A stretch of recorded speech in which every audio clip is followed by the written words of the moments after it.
भोले जी और माता पार्वती जी के कमल चारों में गोड़ छुके गोड़ लागतानी हमार प्रणाम स्वीकार होखे।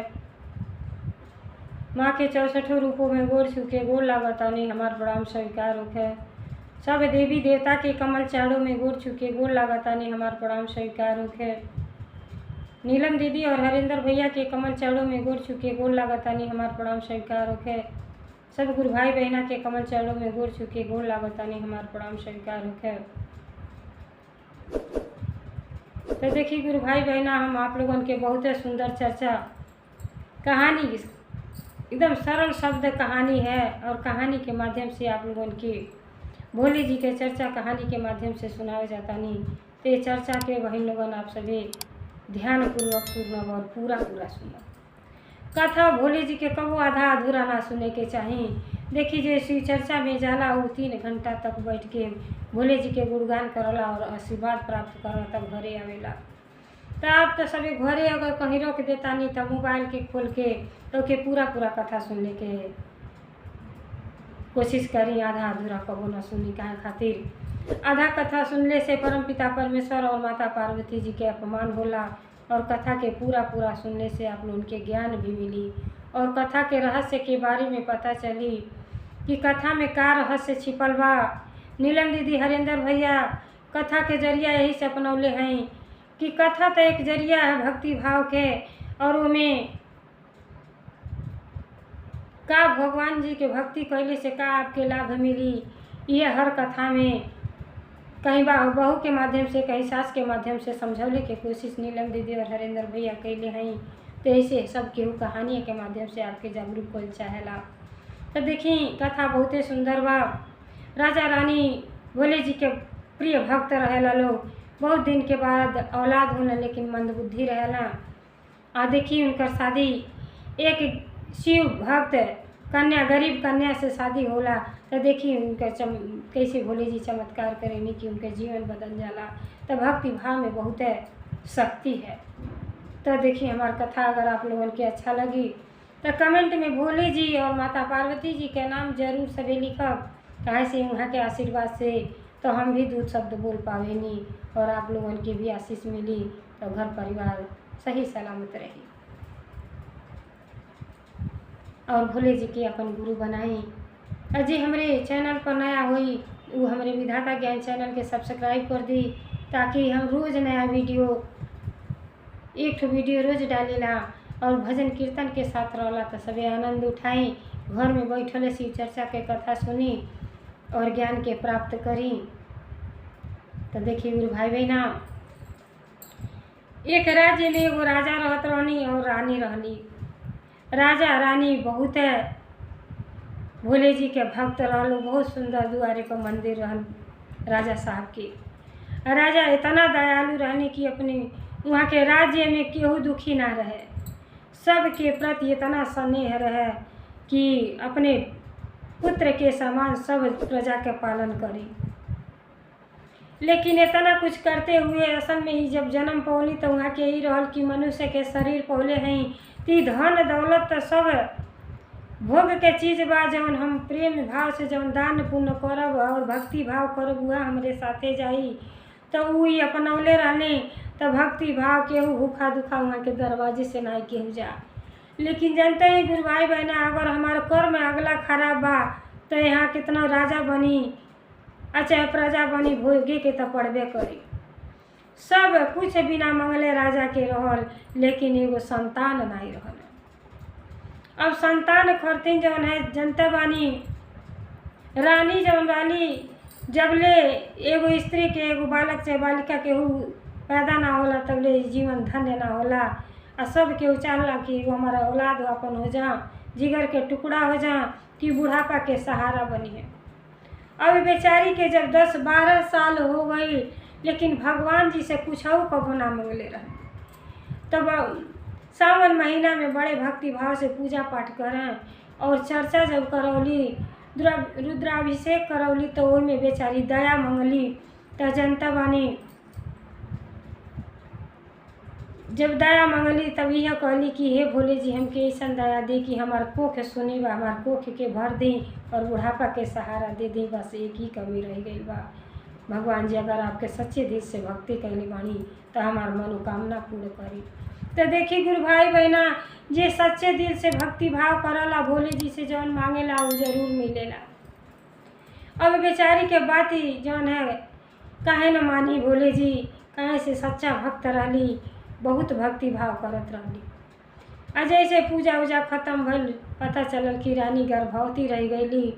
बड़ी अपार खुशी जाहिर कैली कि भोले जी के सब महिमा है, पिताजी के माता जी के सब उपकार है। अब जैसे बीता समय देर ना लगेला, धीरे धीरे धीरे धीरे जब 9 महीना बीत गए गुरु भाई बहना, तब रानी के बहुत सुंदर बालक के जन्म लेना और महल में सोहर उठे लगल। तब देखी गुरु भाई बहना, जब इतना राजा खुश भैली, इतना राजा खुश भैली कि अपने अन्न धन के भंडार सब खोल देली और हीरा मोती सोना चांदी खूब लुटावतानी। तो जनता बानी राजा के घरे जब नंदलाल भैला तो राजा घरे नंदलाल भैला, बाजे बधैया राजा घरे नंदलाल भैला। अब लगल उठे सोहर, अब सोहर मगर सब गावता। अब बहुते आनंदमय भइल बाड़े, अपने प्रजा में बहुत खुशी जाहिर करता ना राजा। अब बेचारा धीरे धीरे जब लड़का सियान हो गई ना, तो जब सियान हो गई ना तो जनता बन जब लड़के बोले ला चाले ना तो सब डांट है, बोले ला लड़के तो सब पाला लड़का बड़ा होशियार हुई।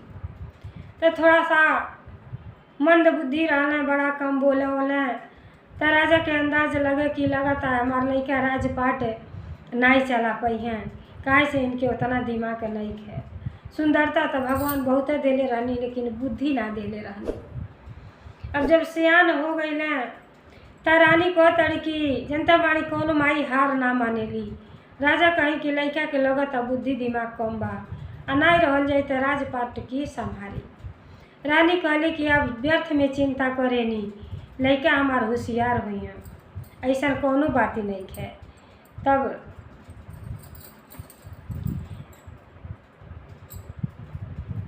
कहला राजा अच्छा ठीक बा। जब कहली कि ऐसा बा कहीं भेजब उजब तो न पता चली कि लड़का कैसन बा, कुछ सामाने आने जाइए तब पता चली कि दिमाग के कितना बा इनके।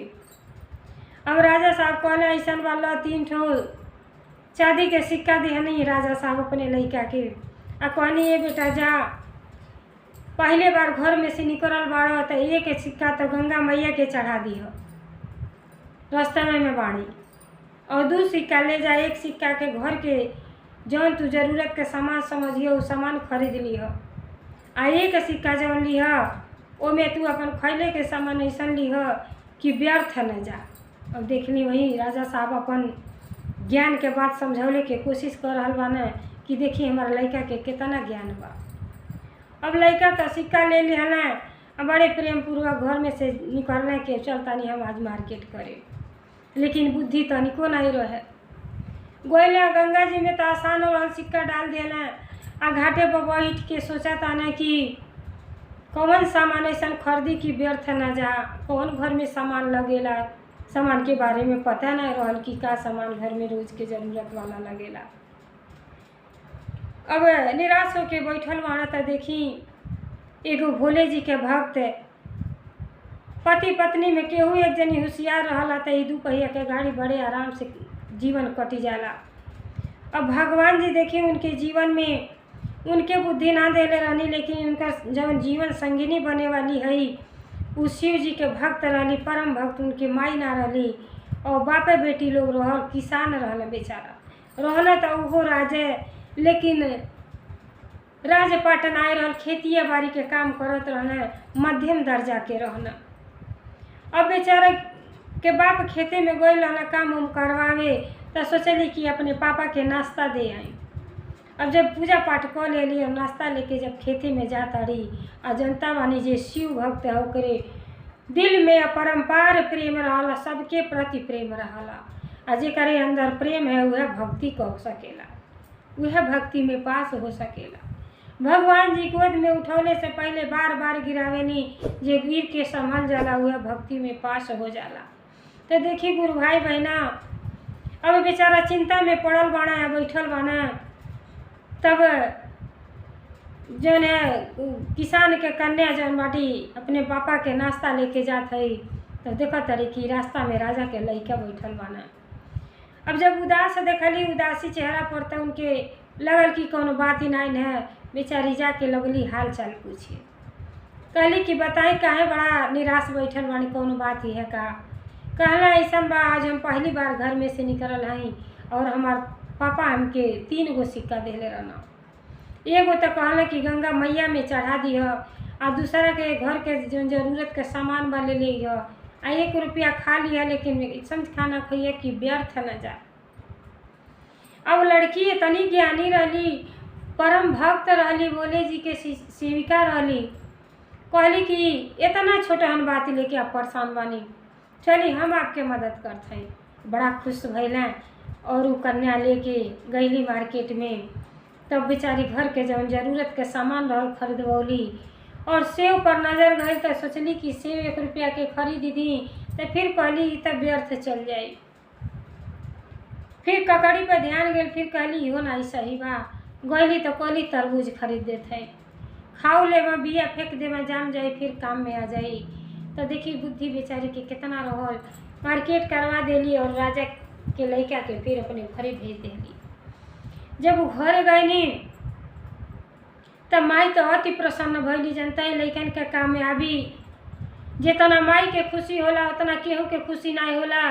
लेकिन गुरु भाई बहना, बड़े दुख के ही बात ही है कि विवाह शादी जब लइकन के करेला सब तो अपरंपार खुशी होला, लेकिन कहेला सब कि बहू आई है तो घर के रौनक आ जाई। अरे घर के रौनक तबे आई जब बहू के ज्ञान रही।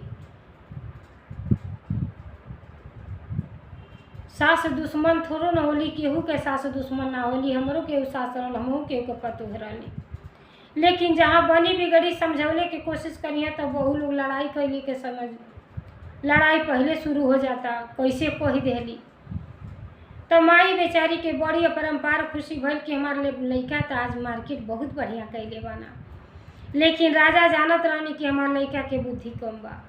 राजा ज्ञानी रहनी, तपस्वी रहनी, कहत आने कि नहीं नहीं देवी ऐसा बात ना भाई, ई केहू के सहयोग लेना है। तो लइका में एक चीज रहल, मंद बुद्धि तो रहना, लेकिन सत्य बोलत रहना। कहला हाँ पापा, एक किसान के लड़की भेटा गईली है, तो हम चिंतित बैठल रहनी। तो कहली यही चिंता के बात के बा, उहे गईली है तो सब खरीदवा देली है। आ जैसे राजा सब हटा के देखत आनी, तो अब ओसे ज्ञानी तो केहू हो ही नहीं सकेला। इतना ज्ञान, इतना समझदारी से सामान उ खरीदवले रहली कि राजा के दिमाग में बैठ गई कि यह हमारे घर के बहू बनी है तो हमारे घर के कल्याण हो जाई।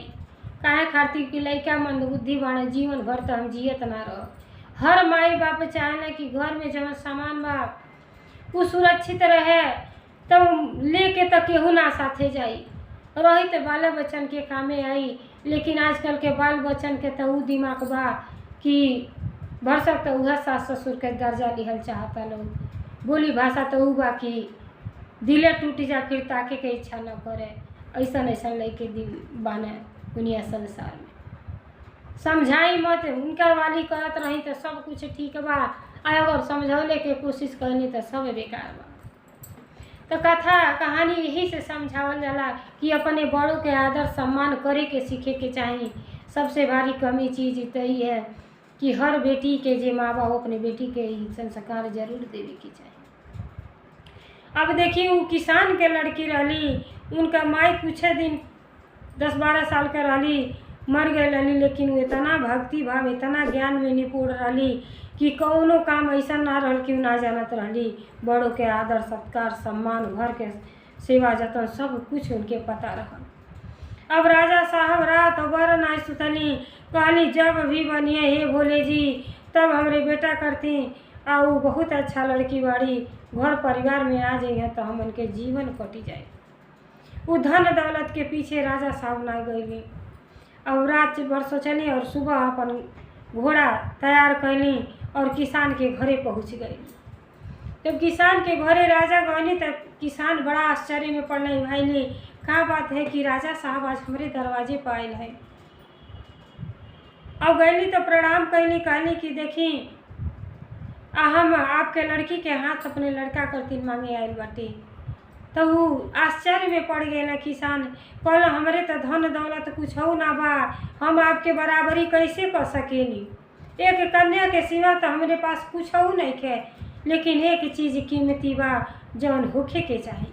लड़की से हमें तन को एक पैसा के आपके शिकायत ना मिली। अब राजा साहब कहला आपके बतौले के जरूरत ना बा, हमके सब जानकारी बा।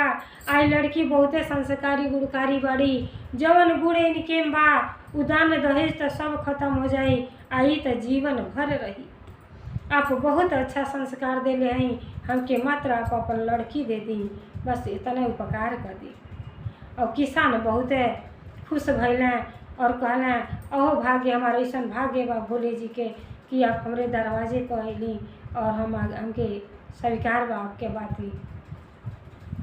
अब बेचारा दोनों यानी के लगल रिश्ता पक्का होके रिश्ता पक्का कर देनी राजा साहब।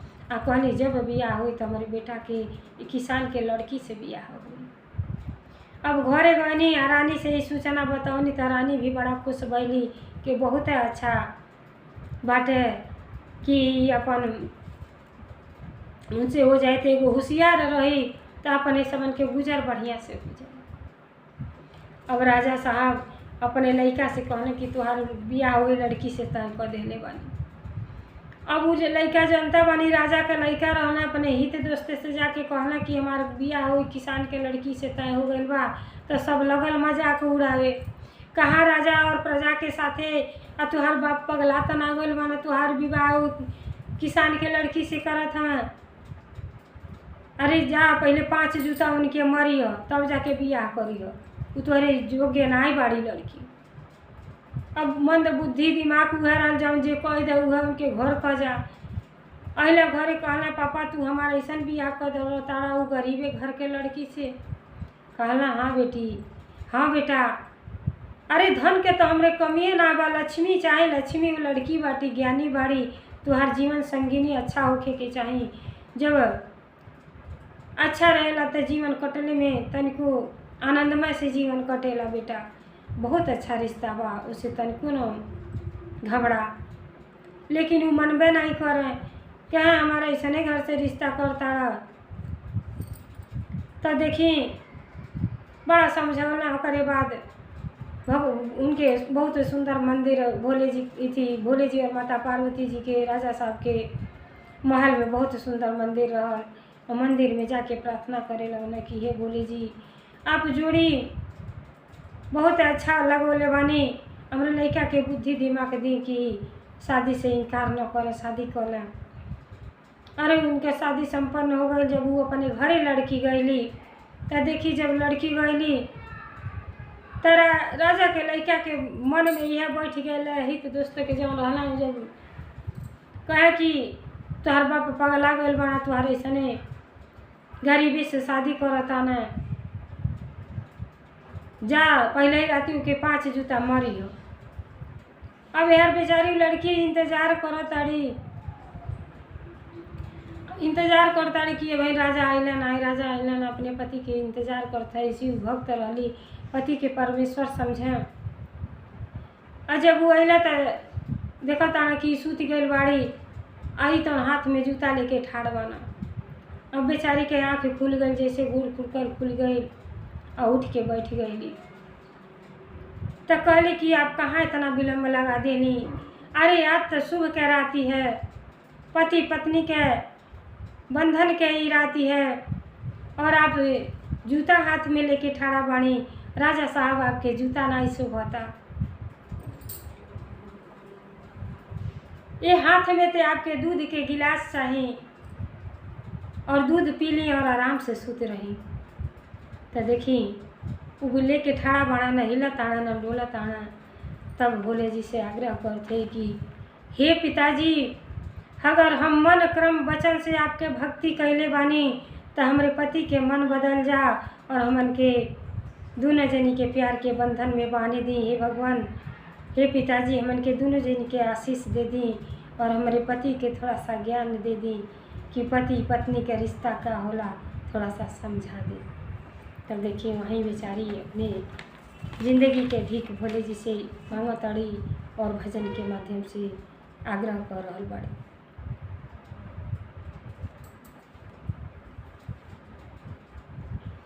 जिंदगी के नैया मझधार में हो शिव जी बानी खेवैया। जिंदगी के नैया मझधार में शिव जी बानी खेवैया। राम जी के नाम बाण जगवा में न्यारा। राम जी के नाम बाण जगवा में न्यारा। उनहु के साथ सीता मैया हो शिव जी बानी खेवैया। उनहु के साथ सीता मैया हो शिव जी बानी खेवैया। कृष्ण जी के नाम बाट जगवा से न्यारा। कृष्ण जी के नाम बाण जगवा से न्यारा। उनहु के साथ राधा मैया हो शिव जी बानी खेवैया। बानी खेवैया हो बानी खेवैया। उनहु के साथ राधा मैया हो शिव जी बानी खेवैया। राजा के नाम सारा जगवा जपेला। राजा के नाम सारा जगवा जपेला। जगवा जपेला सारा जगवा जपेला। राजा के बनिनी पतोहिया हो शिव जी बानी खेवैया। राजा के बननी पतोहिया हो शिव जी बानी खेवैया। तो देखिए गुरु भाई बहना बेचारी भजन कीर्तन से अब भगवान से आग्रह करती है कि हे पिताजी, हम अगर मन क्रम वचन से आपके भक्ति भाव कैले बानी तो हमरे पति के थोड़ा सा दिमाग दे दी और पति पत्नी के का रिश्ता होला इन्हें भोले के हमार पति कोशिश करी और अपनी जन मंद बुद्धि बाई बुद्धि के दूर कर दी और हम उनके रिश्ता के जोड़ दी। भोले जी रिश्ता के जोड़ दी। तो देखी भोले जी माता पार्वती जी देव के देव महादेव इतना दानी है कि अपने भक्त के कबो संकट में ना देख सकेनी। कैलाश पर्वत पर भोले जी और माता पार्वती जी दोनों जनी प्रेम पूर्वक से दोनों जनी अपन दृष्टि लगा के देखतनी कि वहाँ के भक्त कितना संकट में बाड़ी। इतना प्रेम भाव से देखी विवाह शादी होला तो खुशी के माहौल रहेला और राजा के लड़का जूता लेके ठाड़ बाने कितना अनर्थ करे जाता न। उनके यह घर कैले बा कि अपने पत्नी के आज हम मारब या हमें गरीबे लड़की से विवाह को देले बा। तब वो कहली कि अब गैली पैर छुअली और कहली हे स्वामी, आज तो सुहाग का रात है, आज हम इनके आई और गिलास में दूध ले आयल बानी पी ली और सुत रही और चप्पल जूता रख दी किनारे। ये शोभा नहीं देता एक राजा के हाथ में। जब इतना बात कहली तो देखी भोले जी माता जी सरस्वती के रूप में उनके ज्ञान देनी और जूता चप्पल हाथ से छोड़ के किनारे रख देना आ दूध के गिलास पियना और प्रेम पूर्वक से सूत गए लोग। अब सोचना सूत गए ना तब फिर बिहान भैले जब राजा के पतो ही उठली तब बड़ा सुबह मुहूर्त में जखी उठल बहुत जरूरी होला। जब 8 बजे उठब तब भक्ति भाव खाना दाना का करब दिन भर तक खाना बनौले में बीत जाए। बड़े सवेरे सबके सुतल सारा काम धाम को के भक्ति भाव को के और जब किचन में गईली तो जानते हैं पहले बार जब बहुरिया जाली भीतर तो खीर उर पकवान उकवान बनावली कि सबका दिल जीते के रहेला। अब बेचारी गईली तो बहुत अच्छा अच्छा पकवान बनौली, सुबह बनौली और शाम के बनौली। अभी सोचला वह दिन तही हमके बहका देली लेकिन अब दूसरे दिन फिर इनके फिर अना तो फिर जूता लेके ठाड़ हो गई। फिर कोशिश करताड़ी कहताड़ी कि देखी आज बहुत अच्छा अच्छा खाना बनैले बाटी, खीर पूरी बनौले बानी, पनीर बनौले बानी, आप खाली जूता लेके काहे ठाड़ा बानी। देखी भोले जी के संगे गौरा मैया कितना खुश लौकेली, कितना अच्छा जोड़ी लगेला कि यहू से दिमाग में जा और पति के मन बदल जा। और राम जी के बगल में सीता जी कितना अच्छा लगेली, कितना सुशोभित करेली। पति पत्नी के रिश्ता बड़ा प्यारा रिश्ता होला। देखी कृष्ण भगवान के राधा मैया कितना अच्छा लगेली, रुक्मिणी कितना अच्छा लगेली। तो ऐसा जब हमनों को रह जाए तो जीवन बहुत बढ़िया से कट जाई। जब इतना कहली तो अचानक उनके मन बुद्धि खत्म हो गई, इतना ज्ञान हो गई कि जूता चप्पल ले जाके बाहर फेंकिए ना, कहना घर में तो रखे के ना चाहिए, घर के शुद्ध साफ सुथरा रखे के चाहिए। और खीर खैना और प्रेम पूर्वक के फिर सुत गए ना। अभिनय के जब उठला तो देखिए एगो राज्य में रानी एगो रहली, उ पासा खेलावत रहली राजा लोगन के लड़का के। जब पासा खेले जा तो एगो बिल्ली रखले रहली, और जब जीतैले एक समय ऐसा उ बिल्ली कूद जा कि उन्हीं के पासा उ जे जाते के हरा दें, और जे हार जाओ के कारागार में डाल दें। अब संहतिया के साथे अभी राजा का लड़का भी वहीं पहुँच गई ना। जब गए ना तो जब पासा खेलना और खेल के जब इनके जीते के पारी आए तो बिल्ली कूद गई और रानी जीत गईली, और रानी का कोयली राजा के लड़का के कारागार में डाल देली। अब सूचना मिलल कि राजा के लड़का तो वैसा मंदबुद्धि रहना है, रानी तो हरा के उनके कारागार में डाल देले बाड़ी, मौत के मुँह में डाल देले बाड़ी। अब वहाँ से निकल ना पाई। यहाँ तो जब इतना बात उनका पत्नी सुन ली तब व्याकुल हो गईली और अपने सास ससुर से कहली कि आप चिंता न करी। अब देखिए वही बेचारी मीराबाई के रूप धारण कर लेली, मनुष्य के रूप सजी वेशभूषा बना लेली और कहली कि चिंता न करी, अगर हम सच्चे दिल से भगवान के भक्ति कैले बानी तो अपने पति के मौत के मुंह से छुड़ा ले आई और आपके चरण में लाके खड़ा कर दी, आप सभी चिंता न करी। और जो राजा रहना उनके पूरा विश्वास रहल कि हमार बहू ना हमार साक्षात लक्ष्मी है, और इतना भरोसा रहे, भरोसेमंद रहबे कैली। जब भरोसेमंद रही तो भरोसा आदमी करबे करी। बेचारी गईली अका कैली, पहले तो मंदिर में पूजा पाठ कैली, आ कैले के बाद अपन ई जौन है सजी वेशभूषा बदल देली, पैंट शर्ट पहन लेली और अपन मुकुट उकुट लगा लेली। लगौले के बाद भोले जी से कहली कि हे पिताजी हमार मदद करी, हमार सुहाग संकट में बा, हमारे सुहाग के रक्षा करी। तो परम पिता परमेश्वर जी के बोले के जो नाग बाना उ साथे लगा देनी भोले जी, कहनी जा जब पासा खेलबू तो यह नाग तुम्हारी मदद करी है। अब जैसे पासा शुरू हो गई, आई गईली बैठ गईली, वो पता ना पोली रानी की औरत है कि जेंट्स है। जब बैठ के खेले लगली, आज जब उनकी सोचली कि जितने के हारी पारी आई, बस उस सांप ऐसा फोड़ दे फुफकार मरल कि पासा पलट गई। आई जब राजा के जब पतुआ रही यह जीत गईली, और जब जीत गईली तो अपने पति के छोड़ा ले अली, और छोड़ा के जब अपने दरबार में ले अली तो राजा रानी बहुत अति प्रसन्न भइलो। कहल बेटी ये कैसे संभव भइल। जब वहाँ जब जीत गई थी भैली कहाँ के हम केकर लड़का हम, तो कहली कि हम केहू के लड़का नहीं, हमार जो पति के जौना कारागार में डरले बाड़ी की छुटकारा करी, हम वही के पत्नी हैं, राजा साहब के बहू हैं। अब आश्चर्य में पड़ गई रानी, हार गईली। भोले जी के सब कृपा इतना दया होला कि अपने भक्तन के हर जगह मदद करेली। बेचारी के सुहाग के मिल गई और पति जब अल तो अपरंपार प्रेम जागृत हो गई। अपने पत्नी के हाथ पकड़ के और पहले मंदिर में गई न, और दोनों जनी मिल के पूजा पाठ कर लो कि कह लो कि अब धन्य बाणी आपके हम समझ ना पौनी। अरे सबसे बड़ा धनवान नहीं होला, सबसे बड़ा बुद्धिमान जेके बा ऊ बुद्धिमान धनवान होला, धन तो कोनो मायने ना रखेला। अब समझ गए ना कि पत्नी का चीज़ होली, और पत्नी के साथे भक्ति भाव कहना, भोले जी के आरती उरती कहना, गुणगान कहना।